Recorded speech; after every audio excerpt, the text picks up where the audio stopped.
สูง ประมาณ ซื้อสังขะ จะแผนสอง ทะเลค่ะ ซื้อสังไหนก็ว่าเอาวันนั้นก็รัดแล้วเนาะมิดจีผ่านนี้ทั้งไหนหัน บ้าอะไรอ่ะ หมดตัวพี่เอ้ย เป็นหมดค่ะ เบียดหมดเอ้ยเลยยังหมดเบียดหมดเอ้ย กล้ามไปหมดทะเล ถ่ายได้ยันกันเนาะถ่า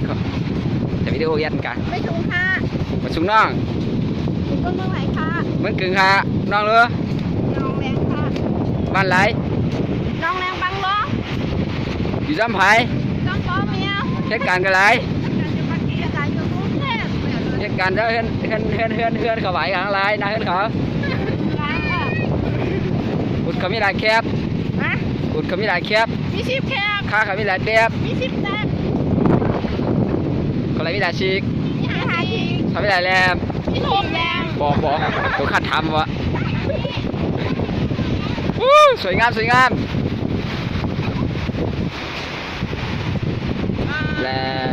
ลามาหันรับสิมันรับสิปีกับมันถอมากเลยน้องเอ้ยเห็นมาของนั่น โอ้ใจ หักไผ่เลย10 ยอดเอาแบบนี้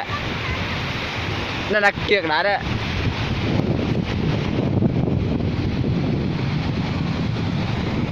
ซุปมาคิดแน่เลย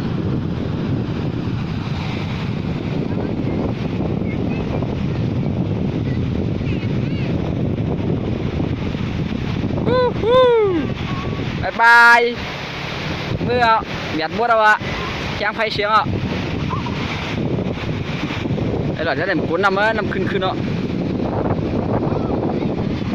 หลอดจะได้หมกุ้นน้ำเนาะหลอดจะได้หมกุ้นน้ำเนาะก็กุ้นน้ำเกี่ยวโอ้น้ำมันพับนั่น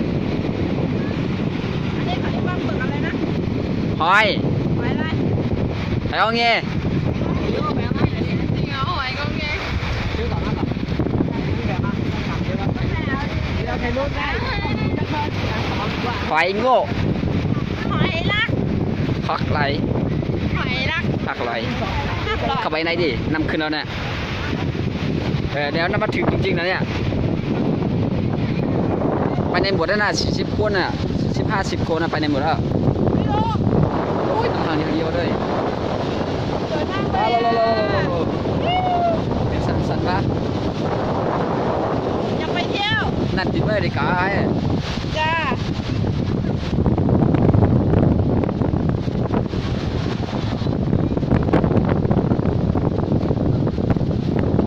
มันจะแบบ สับตายังมีสำรองไว้วะ เ